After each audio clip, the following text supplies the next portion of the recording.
আহমেদ, এই অপদার্থ জেনারেলরা সবাই আওয়ামী প্রেমী ছিলেন, ভারত প্রেমী ছিলেন নিঃসন্দেহে, কেউ কম কেউ বেশি। ইকবাল করিম ভূঁইয়া সমস্যা থাকতে পারে, কেউ পছন্দ হবে কেউ হবে না, কিন্তু আমার জন্য যে উপকার উনি করছেন, আমার ইকবাল করিম ভাই ডিভিশন দিছেন, জেনারেল মবিন একটা কুখ্যাত একটা জেনারেল, আমার যেইভাবে গুম করছেন, উনি তো আমাদের ডিভিশন দেন নাই, আমি তো বীর প্রতীক। ইকবাল করিম ডিভিশন দিছেন, কিন্তু তারেক সিদ্দিক আমার সেই ডিভিশনটা এনজয় করতে দেয় নাই।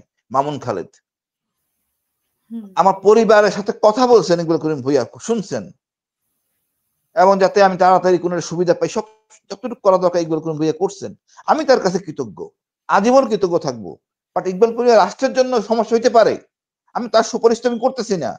তারপরে বলবো, এই বর্তমান চলমান অবস্থা ইকবাল করিম ভূঁইয়া একমাত্র ব্যক্তি জেনারেল কথা বলতেছেন, আর কোন জেনারেল তো কথা বলেন নাই।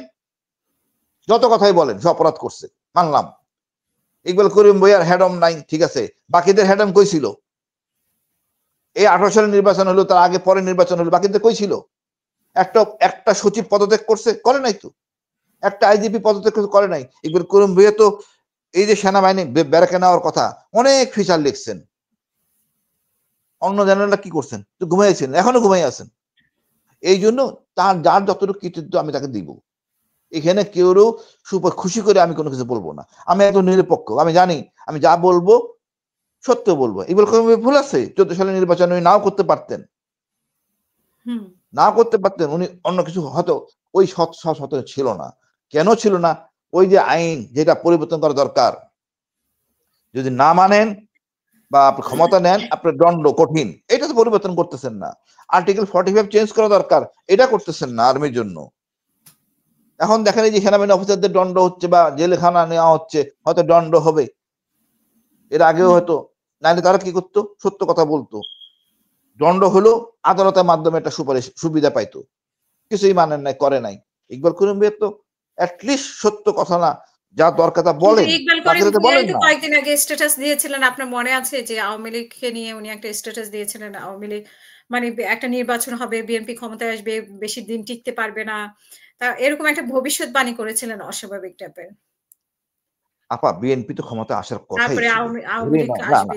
হুম না না, বিএনপি ক্ষমতা আসার কথাই ছিল, কারণ যে এই যে বিপ্লবটাকে ধারণ করতে পারে নাই, চাঁদাবাজি নিয়ে মুখর, চাঁদাবাজি আর এই বিপ্লবটাকে ধারণ করে নাই। আর সালাউদ্দিন ভাইকে থাকার জন্যই কিন্তু এর অবস্থাটা এই অবস্থায় গেছে, একটু কমে আছে। এর অর্থ হয় নাই যে বিএনপি ক্ষমতায় আসতে পারবে না, কিন্তু বড় শক্তি কোনটা? এই জেনারেশন জেড, জি, এরা এতটা বিপ্লবী, এটাকে যে আপনি ঠেকাতে পারবেন না। আপনি অন্যায় করবেন, থাকতে পারবেন না, যেই সরকারই হোক, যেই সরকার, ওই ছাত্রদের জন্য থাকতে পারবেন না, আপনাকে ন্যায় পথে চলতে হবে। এখন রাজনীতিবিদদের শিখতে হবে। আপা আর কি পয়েন্ট আছে অভিযোগ আমার বিরুদ্ধে আপা? না, এই যে আপনি যে বলছেন যে বিএনপির কথা বললেন, আপনি তো একজন বিএনপির মানে সদস্য ছিলেন। তো এখন কি আপনি আসলে মানে জামাতের দিকে চলে যাচ্ছেন কিনা? এরকম আমরা অনেকেই দেখেছি যে আগে আপা বিএনপি ছিল, আপা শোনো, এখন আপা আমি বিএনপি সদস্য ছিলাম, আমি তো পদত্যাগ করি নাই, আছি। ব্যক্তি চরিত্রে আমি কিন্তু আপা, আমি সব দলে যাই, সব দলে কথা বলি, সব দলে যাই, সব দলে কথা বলি। আমার যেখানে আমার যে দর্শন, আমি সেই দর্শনের কথা বলি, দেশের কথা বলি, না, সবাইকে বিএনপির একটা সাথে জিনিস বলি। আপনার এই চাঁদাবাজি ছাড়া বিএনপির সাথে আপনার ব্যক্তিগত কোনো সমস্যা হয়েছে কিনা? না, কোনো সমস্যা তো হয়নি মানে কারোর সাথে। আদর্শগত পার্থক্য না না থাকে। না না না না না না, আপা আমি চাঁদাবাজি পছন্দ করি না। আমাকে বলছে পরশুদিন কথা আসতে বিএনপি অফিসে, আমি যাবো, আমার সাথে ওটা সম্পর্ক নেই আপা। আমি কথা হলো, আমার চেতনা হলো ইন্ডিয়ান চেতনা, আমি এর মধ্যে থাকি। এখানে যদি বিএনপি যাক, তাহলে এই জামাতের এই সাথে কি দলে, আপনার চেতনার মিল আছে এখন? না, জামাতের সাথে জামাত যদি মনে করেন এন্টি ইন্ডিয়ান না হয়, মিলবে না। বিএনপি যদি ভারত প্রেমী হয়, অবশ্যই বিএনপি আমি যাব না, প্রশ্নই আসে না। মিলবে না। শহীদ জিয়ার বিএনপি। আচ্ছা হাসিন ভাই, আপনার কাছে মানে আপনার কাছে জানতে চাওয়ার কি, বিদ্রোহের সময় মানে এই যে বিডিআর বিদ্রোহ যখন হয় তখন আপনার অবস্থান কি ছিল, এবং আহ, মানে নথিতে একটুখানি অসামঞ্জস্যতা পাওয়া গেছে। এটা কিন্তু ভাবি সবকিছু বলেনি, মানে এগুলো অন্য জায়গা থেকেও আসে আর কি। তো তখন আপনার বিডিআর অবস্থান কি আপা, ছিল? বিডিআর বিদ্রোহ যখন হয় আপা, আমি ময়মনসিংহ ক্যান্টনমেন্টে, ওই দিন সকাল, ওর আগের দিন আমাকে কর্নেল গুলদার বললো, তোর সাথে কথা ছিল, তুই আসবি কিনা, এরকম কিছু একটা। তা আমার ইচ্ছে ছিল ওই 25 তারিখে আমি যাই, কিন্তু আমাকে ছুটি দেয় নাই। সকালে যখন গন্ডগোল বাঁধে, সেনা সিজিএস সিনে এমনি জামালি, অর্থাৎ মইনু আহমেদের পরে যে ব্যক্তিটা থাকেন অপারেশন মেনটেন করতে, সে আমার কমান্ডার ছিলেন। তাকে বলছি, স্যার আমি কি আসবো? মনে হয় বিডিআর ওখানে সমস্যা হচ্ছে, যাওয়া মনে হয় উচিত। উনি বলছেন, না আসতে হবে না, বাসায় থাকো, আসার দরকার নাই, আমরা ম্যানেজ করব। এই তো, আর তো আমি কিছু জানি না। ওই 9 তারিখের পর থেকে আপা, এই যে গত সেপ্টেম্বর আমার মেয়ের বিয়ের সময়, অর্থাৎ 24 সালের সেপ্টেম্বরে আমি প্রথম বিডিআরে যাই। এতটা বছর আমি যাই নাই, মনের কষ্টে দুঃখে। তাও যেতাম না। নিউ মার্কেটে ওখানে গাড়ি রাখছি, গাড়ি রাখার জায়গা নাই, বিয়ের ভিতরে শপিং করতে গেছি আমি বড় মেয়ের বিয়ের জন্য। গাড়িটা কোথায় রাখবো? তখন আমি বিডিআর ভিতরে ঢুকি, অবস্থায় আমি গাড়িটা রাখি। ওই কৌশলের পরে জুম্মার নামাজ ছিল, নামাজ পড়তে গেলাম, পিছনে সবার শেষে দিদির সাথে আমার দেখা। ওই যে আমি গেছি, আমার মনে হয় 9 সালের ঘটনা, 8 সালে হয়তো গেছি বিডিআরে। এই এত বছর পর আমি গেছি সেদিনকে বিডিআরে।